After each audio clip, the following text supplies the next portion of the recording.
Hello friends, সোমকুক মঞ্চতে আপনাদের সবাইকে অনেক অনেক স্বাগত। আজ আমার রেসিপিতে থাকছে লাউ পাতায় মৌরলা মাছের পাতুরি।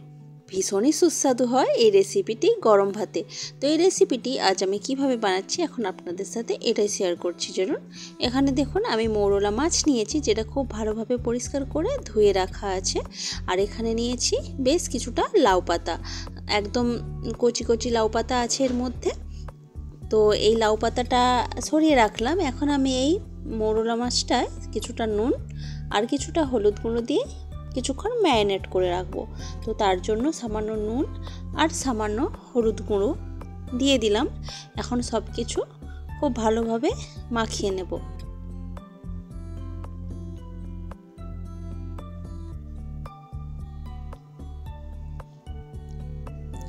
তো মৌরলা মাছের মধ্যে নুন আর হলুদ গুঁড়ো খুব ভালোভাবে মাখিয়ে রাখলাম। এখন আমি একটা মিক্সি জারের মধ্যে নিচ্ছি 1.5 চামচ মতো সাদা সরষে বা হলুদ কালার যে সরষে হয় সেই সরষে। তার সাথে দেব 1.5 চামচ পরিমাণে কালো সরষে, আর তার সাথে দেব 1 চামচ পরিমাণ পোস্তর দানা। এখন এই পোস্ত আর সরষেটাকে আমি শুকনোই কিছুটা গুঁড়িয়ে নেব, মানে মিক্সিতে ঘুরিয়ে নেব। এতে দেখুন গুঁড়ো হয়ে গেছে। প্রথমেই জল দিলাম না, এখন আমি এর মধ্যে 2টো কাঁচা লঙ্কা আর কিছুটা জল দিয়ে এটার একটা পেস্ট বানিয়ে নেব। প্রথমেই জল দিয়ে দিলে খুব ভালোভাবে পেস্টটা হতো না, সেই জন্য আগে একটু গুঁড়িয়ে নিলাম। তারপরে দেখুন খুব ভালোভাবে এর মধ্যে পেস্ট করে নিলাম সামান্য জল দিয়ে। এখন আমি যে মৌরলা মাছগুলো নুন আর হলুদ দিয়ে মেখে রেখেছিলাম তার মধ্যেই এই কাঁচা লঙ্কা, সরষে আর পোস্তর পেস্টটা দিয়ে দেব।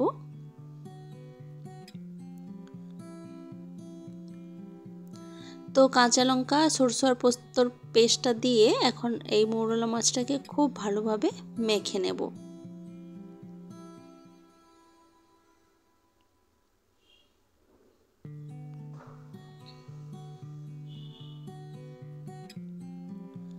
তো মাছটাকে খুব ভালোভাবে মেখে নিলাম। এখন আমি এর মধ্যে দিয়ে দেবো বেশ কিছুটা কাঁচা সরষের তেল। কাঁচা সরষের তেলের একটা ঝাঁঝালো গন্ধটা এই পাতুরির মধ্যে কিন্তু ভীষণ ভালো লাগে খেতে। তো এই কাঁচা সরষের তেলটা কিন্তু দিতেই হবে। তো তেলটা দেওয়ার পর সব কিছু একসাথে খুব ভালোভাবে আবারও মাখিয়ে নিলাম। এখন পাতুরিগুলো গড়ে নেব একটা একটা করে। তার জন্য আমি একটা পাত্রের মধ্যে একটা লাউ পাতা নিয়েছি, আবার আরেকটা লাউ পাতাকে আমি ঠিক উল্টোভাবে দিয়েছি। এই লাউ মানে অ্যাঙ্গেলটা উল্টো করে দিয়েছি। এখন এর মধ্যে পরিমাণ মতো মৌরলা মাছটা, যেটা আমি সমস্ত মশলা দিয়ে ম্যারিনেট করে রেখেছিলাম কিছুক্ষণের জন্য, সেই মাছটাই এর মধ্যে পরিমাণ মতো দিয়ে দিচ্ছি। এখন সব দিক থেকে খুব ভালো করে এটাকে ফোল্ড করে নেব বা মুড়ে নেব, যাতে কোনো দিক থেকেই বেরিয়ে যাওয়ার সম্ভাবনা না থাকে। তো সব দিক থেকে খুব ভালো করে মুড়ে নিয়েছি। এখন আমি একটা সুতোর সাহায্যে এটাকে বেঁধে দেব, যাতে করে না খুলে যায়। সুতো দিয়ে না বাঁধলে কিন্তু এটা খুলে যাবে। তো সেই জন্য সুতোর সাহায্যে ভালো করে এটাকে বেঁধে নিচ্ছি।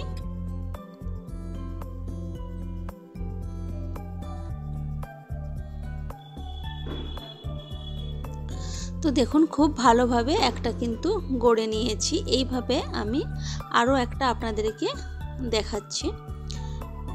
একটা লাউ পাতা নিয়ে বিছিয়ে রাখলাম, তার উপর আরও একটা লাউ পাতা দিয়ে দিলাম।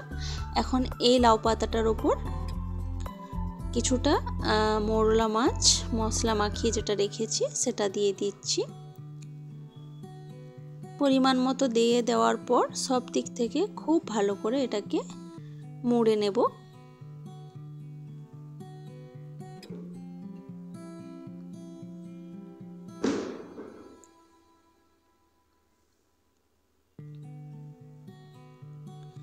তো দেখুন খুব ভালো করে কিন্তু আমি মুড়ে নিচ্ছি। এখন একটা সুতো দিয়ে এটাকে আবারও খুব ভালোভাবে বেঁধে দেব। তো দেখুন এটাও কিন্তু হয়ে গেল। এইভাবেই সবকটাই কিন্তু আমি গড়ে নিচ্ছি। তো দেখুন সবকটাই কিন্তু হয়ে গেছে রেডি করা। এখন এগুলোকে ভেজে নিতে হবে।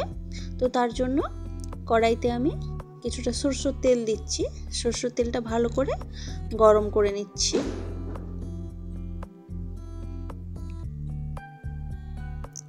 সরষের তেলটা খুব ভালোভাবে গরম হয়ে যাওয়ার পর এখন আমি এর মধ্যে দিয়ে দিচ্ছি একটা একটা পাতুরি। তো একসাথে আমি চারটেই দিচ্ছি না, দুটো দুটো করে ভেজে নেব। প্রথমে দুটোই আমি ভাজতে দিলাম। তো গ্যাসের আঁচটা একদমই লোতে রেখে এইভাবেই রেখে দিয়েছি আমি তেলের ওপর। বেশ কিছুক্ষণ দেখুন উপর রেখে দেওয়ার পর উপরের কালারটাও চেঞ্জ হয়ে গেছে, নিচের কালারটাও অনেকটা চেঞ্জ হয়ে গেছে। এখন আমি উল্টে দিচ্ছি, উল্টো দিকটাও আবার ভালোভাবে ভেজে নেওয়ার জন্য। আর গ্যাসের আঁচটা কিন্তু একদমই লোতে রাখতে হবে, না হলে কিন্তু ভেতরের মাছগুলো কাঁচা রয়ে যেতে পারে। এইভাবে একদম গ্যাসের আঁচ লোতে করে আমি দুদিক থেকে ভালোভাবে ভেজে নিয়েছি। এখন এটাকে তুলে রাখছি। এইভাবেই কিন্তু আমি বাকি দুটোও ভেজে নেব। তো দেখুন আমার চারটেই পাতুরি ভাজা হয়ে গেছে। খুব ভালোভাবে গ্যাসের আঁচটা কমিয়ে কিন্তু ভেজেছি। আর খেতে তো দারুণ হয়। আপনাদেরকে একটা খুলে দেখাচ্ছি যে ভেতর থেকে এর লুকটা কেমন লাগছে। একটা সুতো আমি কেটে নিচ্ছি কাঁচির সাহায্যে। কেটে আমি আপনাদেরকে দেখাচ্ছি এটাকে দেখতে কেমন হয়েছে।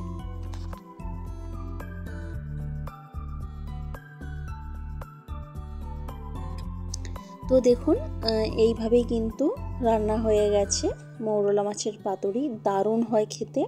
আপনারা কিন্তু বাড়িতে অবশ্যই বানিয়ে দেখবেন। গরম ভাতে তো এর স্বাদ অসাধারণ। তো এই রেসিপিটি আপনাদের কেমন লাগলো সেটা কিন্তু অবশ্যই কমেন্ট করে জানাবেন। ভালো লাগলে লাইক কমেন্ট শেয়ার করবেন এবং প্লিজ আমার চ্যানেলটি সাবস্ক্রাইব করে আমার পাশে থাকবেন। তো আজকের ভিডিওটা এ পর্যন্তই থাক। দেখা হচ্ছে অন্য কোনো দিন অন্য কোনো ভিডিওতে অন্য কোনো রেসিপির সাথে। তো আজকের মতো টাটা বাই বাই।